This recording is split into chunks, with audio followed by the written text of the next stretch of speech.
সবাইকে ওয়েলকাম। তো টোপো ম্যাপের বেশিরভাগ ভিডিও আমি শেয়ার করেছি, তো অনেক কমেন্ট আসছে।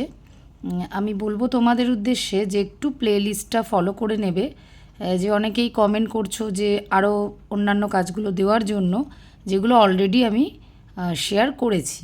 তাই তোমরা প্লেলিস্টে, অর্থাৎ যেখানে চ্যাপ্টারগুলো ভাগ করা আছে চ্যানেলে, সেখানে টোপোগ্রাফিক্যাল যে চ্যাপ্টারটা আছে, টোপোগ্রাফিক্যাল ম্যাপ বলে, সেখানে গিয়ে সহজেই সমস্ত আপডেটেড ভিডিও তোমরা দেখে নেবে। যতগুলো প্র্যাকটিক্যাল আছে সিলেবাসে ম্যাক্সিমামটাই দিয়ে দিয়েছি, হয়তো একটা দুটো বাকি থাকতে পারে।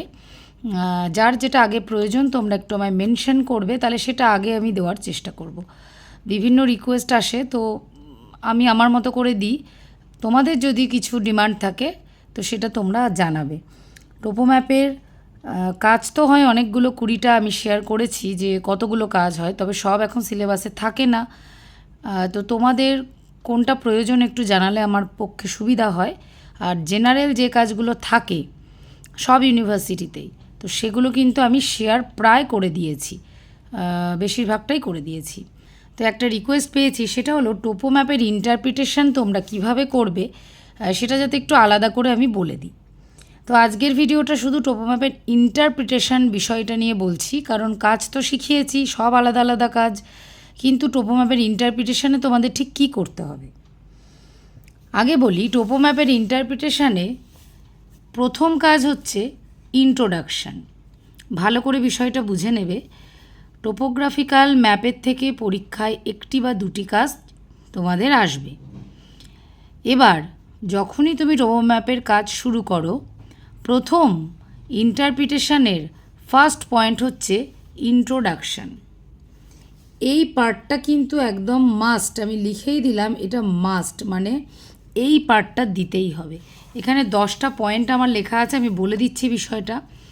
তো যখনই কাজ শুরু করবে, প্রথম যে কাজটা করবে সেই কাজটা করার পর যে ইন্টারপ্রিটেশন লিখবে তোমরা, তার প্রথমে ইন্ট্রোডাকশানটা আগে লিখে নেবে। এবার এই ইন্ট্রোডাকশানটা আমি কি বারবার লিখব? না। যদি টোপো ম্যাপের একটা কাজই পরীক্ষায় আসে, তাহলে তার ইন্টারপ্রিটেশনের সময় প্রথমে ইন্ট্রোডাকশান লিখবে।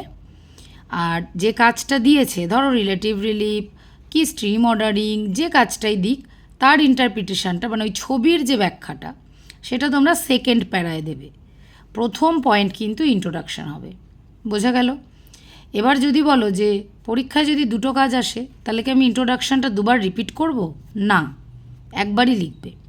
কারণ তোমরা টোপো ম্যাপের একটা ম্যাপ থেকেই কাজ করবে। পরীক্ষায় তোমাদের একটা এরকম ম্যাপ দেওয়া হবে, একটাই ম্যাপ দেওয়া হবে।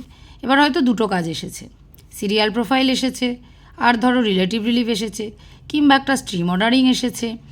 আমি বললাম দুটো কাজ এসেছে, আসুক। পরীক্ষায় প্রথমে কোন কাজটা করবে সেটা তোমরা চয়েস করবে। যে কাজটা প্রথমে করবে তার যখন ইন্টারপ্রিটেশান লিখবে, তখন তোমরা এই ইন্ট্রোডাকশান পার্টটা লিখবে। তারপরে তার ব্যাখ্যাটা লিখবে, যে ছবিটা করছো তার যার সম্পর্কে যা লেখা সেটা লিখবে সেকেন্ড প্যারায়। এবার 2 নম্বর টোপো ম্যাপের যে কাজ করছো, অর্থাৎ স্ট্রিম অর্ডারিং কি যাই আসুক, সেটা যখন করছো, তখন এই ইন্ট্রোডাকশান পার্ট আর আমি দুবার করে রিপিট লিখব না। প্রথম কাজের সময় একবার লিখে নেব, ওটাই আমার লেখা। আর যদি একটা কাজই আসে তাহলে একবারই লিখব, দুবার আসলেও একবার লিখব, একবার আসলে তো মিটেই গেল ঝামেলা। কিন্তু ইন্টারপ্রিটেশান লেখার সময় প্রথমে এগুলো আমাদের লিখে নিতে হবে। এবার এখানে যে বিষয়গুলো আমি দিয়েছি 10টা পয়েন্ট, এভাবেই লিখবে। আমি যেরকম দিয়েছি প্যারাগ্রাফ করে না লিখে তোমরা এভাবেও লিখতে পারো, যে যেরকম পয়েন্ট করে দিয়েছি, এই তথ্য কটা আমরা টোপো ম্যাপ থেকে দেখে দেখে লিখব, মুখস্থ করার কিছু নেই। কারণ পরীক্ষার সময় তোমায় কোন ম্যাপ দেবে তুমি জানো না। তো কী কী দিয়েছি দেখো। এবার বলি এই জিনিসগুলো ম্যাপে কোথায় আছে, এটা কিন্তু আমি ফার্স্ট ভিডিওতে বলে দিয়েছি। টোপো ম্যাপের একদম প্রথম যে ভিডিও আমি দিয়েছিলাম, যে টোপো ম্যাপ থেকে গোটা 20 কাজ করতে হয়, 20 বা 25টা, সেটা কি কি। এবং প্রথম আমার ভিডিও দেখবে যে টোপো ম্যাপ থেকে আমরা কি কি জানতে পারি, অর্থাৎ এখান থেকে কি কি ইনফরমেশান আমরা পাই, সেটা সুন্দর করে বোঝানো আছে। ওল্ড সিরিজ ম্যাপ থেকেও আছে, ওপেন সিরিজ ম্যাপ থেকেও বোঝানো আছে। সেগুলো যদি না দেখে থাকো একটু ফলো করে নেবে। সেখানে আমি এই বিষয়টা পুরোটাই বলেছি, কোন দিকে কি লেখা থাকে, ওপেনে কোথায় কি লেখা থাকে ম্যাপ দেখিয়ে দেখিয়ে বুঝিয়ে দিয়েছি, যাতে খুঁজতে তোমাদের অসুবিধা না হয়। যে এটা আমার হাতে রয়েছে এখন ওল্ড সিরিজ ম্যাপ, তো ওল্ড সিরিজে কোনটা কোথায় থাকে আর ওপেনে কোনটা কোথায় থাকে, তো ওই ভিডিওগুলো একটু দেখে নিও। এই মুহূর্তে আমি আর ওগুলো রিপিট করছি না, আমি শুধু বলে দিচ্ছি যে কি কি লাগবে। ম্যাপ নাম্বার হচ্ছে ম্যাপের ডান দিকে থাকে, মানে এটা ওল্ড সিরিজ ম্যাপ, ডান দিকে থাকে, বাঁ দিকে যেখানে হোক লেখা থাকবে, তোমরা খুঁজে এটা লিখবে ম্যাপ নাম্বার। তারপর দেখো স্টেটের নাম হচ্ছে এই যে মাঝখানে থাকে, স্টেটের নামটা মাঝখানে থাকে, দুটো স্টেট হলে এরকম কমা দিয়ে থাকবে, একটা হলে একটা থাকবে। আচ্ছা, তারপরে দিয়েছি ডিস্ট্রিক্ট, তো ডিস্ট্রিক্টটা হচ্ছে এই বাদিক করে লেখা থাকে, কোন কোন ডিস্ট্রিক্ট, সেই ডিস্ট্রিক্টের নাম এখানে লেখা থাকে, মানে সবই লেখা আছে, তোমাদের শুধু খুঁজে খুঁজে লিখতে হবে। এক্সটেনশন হচ্ছে পুরো ম্যাপের এই যে 4টে কর্নারে যে মানটা লেখা থাকে, এত ডিগ্রি এত মিনিট নর্থ, আর এত ডিগ্রি এত মিনিট ইস্ট থেকে কতটা, আর এত নর্থ থেকে এত নর্থ, অর্থাৎ 4টে মান, এত নর্থ থেকে এত নর্থ, আর এত ইস্ট থেকে এত ইস্ট। তো অলওয়েজ এটা এরকমই থাকবে, মানে নর্থ থেকে নর্থ আর ইস্ট থেকে ইস্ট, যেহেতু ইন্ডিয়াতে আছি তো এই গোলার্ধটাই রয়েছে, তো এটাই থাকবে, তোমরা লিখে দেবে। স্কেল এবং আরএফ দেখো দুটো লিখেছি, তোমরা বলবে স্কেল আর আরএফ তো একই জিনিস, অবশ্যই, কিন্তু স্কেলের তো দুটো আলাদা টাইপ না, একটা আরএফ স্কেল একটা লিনিয়ার স্কেল। তো স্কেল আমি যখন বলবো তখন তোমরা এই স্কেলটা লিখবে যে 2 সেমিতে 1 কিমি, যেটা ড্র করা থাকে, এই যেখানে লেখাও আছে দেখো 2 সেমিতে 1 কিমি, এটা লিখবে। আর আরএফের ক্ষেত্রে আরএফটা লিখবে। তারপরে দেখো কন্ট্যুর ইন্টারভ্যাল কত, 10 মিটার, এগুলো সব ম্যাপে লেখা আছে, বারবার বলছি, তোমাদের শুধু একটু খুঁজে নিতে হবে। দেখো কন্ট্যুর ইন্টারভ্যাল, সার্ভেয়ার, এ দুটোও জানো নিশ্চয়ই, প্রথম ভিডিওতে সব আলোচনা করেছি যে সার্ভে ইয়ার এখানে থাকে আর সার্ভেয়ারের নাম নিচে থাকে। মেজর জেনারেল যার নাম থাকবে লিখে দেবো। আর একটা হচ্ছে ম্যাগনেটিক ভ্যারিয়েশন, এই ম্যাগনেটিক ভ্যারিয়েশনটাও ম্যাপের একদম উপরে থাকে, এই যে ম্যাগনেটিক ভ্যারিয়েশন ট্রু নর্থ থেকে কত ডিগ্রি মাপা হয়েছিল, যে একটু ম্যাগনেটিক ভ্যারিয়েশন জিওগ্রাফিক্যাল নর্থের, সেইটা। তো এই 10টা তথ্য হচ্ছে আমাদের ইন্ট্রোডাকশানে থাকবে, এই পার্টটা আমি আগে লিখে নেব, টোপোম্যাপের কাজ করার সময় আগে এটা লিখে নেব। এইবার প্যারা চেঞ্জ করে এবার আমার যে কাজটা এসেছে, মনে করো রিলেটিভ রিলিফ, এবার আমি এখানে ইন্টারপ্রিটেশন অফ রিলেটিভ রিলিফ বা রিলেটিভ রিলিফ হেডিং করব, করে সেই রিলেটিভ রিলিফের ইন্টারপ্রিটেশন যেভাবে হবে সেগুলো তো আমি যার যার ইন্ডিভিজুয়াল ভিডিওতে আলোচনা করে দিয়েছি তোমাদের, যখন যে ভিডিও আমি শিখিয়েছি, মানে যে প্র্যাকটিক্যাল, তার ইন্টারপ্রিটেশন কী লিখতে হবে, কীভাবে লিখতে হবে, পয়েন্ট করে লিখতে হবে, কতটা লিখতে হবে, কারণ 2 থেকে 3 নম্বর ইন্টারপ্রিটেশনে থাকবে, সেগুলো তো আলোচনা করে দিয়েছি। তো সেই যে কাজটা আসবে তার ইন্টারপ্রিটেশনটা তোমরা তারপরে লিখবে, বোঝা গেল? আর কোনগুলো ইন্টারপ্রিটেশন লেখার প্রয়োজন নেই, ওই সিরিয়াল প্রোফাইল, ওইগুলো লেখার প্রয়োজন নেই। তাছাড়া যেরকম আসুক, যদি কোনো রিলিফের কাজ আসে তো সেই রিলিফ সম্পর্কে আমরা লিখব, যদি বট ফিজিওগ্রাফি আসে তাহলে পুরো ম্যাপটা সম্পর্কে, কন্ট্যুরের কাজ আসলে কন্ট্যুর বেস করে লিখব, উচ্চতা এগুলো দিয়ে লিখব, যদি নদ নদীর কাজ আসে তাহলে এখানকার প্রধান নদীর নাম এবং নদী রিলেটেড যা যা সেগুলো লিখব।